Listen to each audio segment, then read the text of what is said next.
Hey guys, so I've been seeing so many stories and posts. I'm so glad you decided to join me on this, and I've also been seeing that you guys are having some problems and getting stuck here and there, so I'm going to try and help you out. I have picked some of the most frequent problems that you guys have been facing, and I'm going to address it. So the first problem that you guys have been facing is how to deal with pests. Okay, there's no 100% foolproof solution to pests because this is their home as well. But there are some things that you can do to minimize the damage. I check on my plants every single day, and so that I catch these little tiny monsters very quickly, and I usually use like a mild 1% detergent or a 3% neem oil mixed with 1 or 2 drops of detergent. And if there are big pests like caterpillars, then you have to get handsy and remove them and pick them out. Yes, it gets a little icky, but yeah.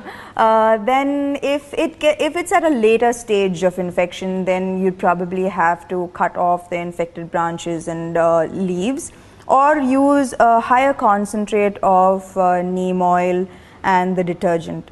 I hope this helps, but again, it's fine. If this happens, your plants will be fine, and you'll understand the mix of neem oil that is required to get rid of the damage. Then number 2, where can we procure good seeds? Good seeds, organic seeds, are basically seeds that don't have a chemical coating. And usually if you if you visit your local nurseries and your local shops, that's where you get reliable seeds. And also, if it's trial and error actually with seeds. Experience is your best teacher with seeds. That's what I have realized. I can't really guarantee, but I think nurserylife.com is also a very reliable source. And the third question is, why are the roots rotting in germination stage? So this can be because your soil is not aerated enough. So make sure that your soil is a little loose and it can breathe, and also there's a good drainage system. So usually I use grow bags, so sometimes you tend to overwater it and then you're drowning the plants. So with grow bags, the excess water always drains out. Again, use a healthy seed. So this should solve that problem.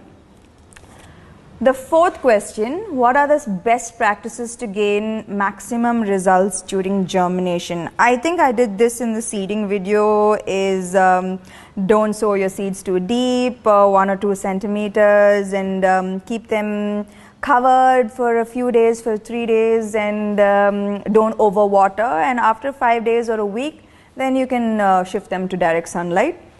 And you can also follow the video I previously posted. The fifth question, why do the leaves start shedding and leaf discoloration?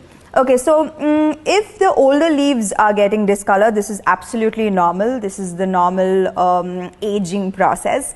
But if the younger leaves are getting discolored, then it's usually because there's not enough nutrition. So I usually do a good mix of NPK every week for my plants, and with my hydroponics, my EC levels are usually at 2.2. Okay, more detailed version of this in the next video, but make sure that your plants are getting enough nutrition.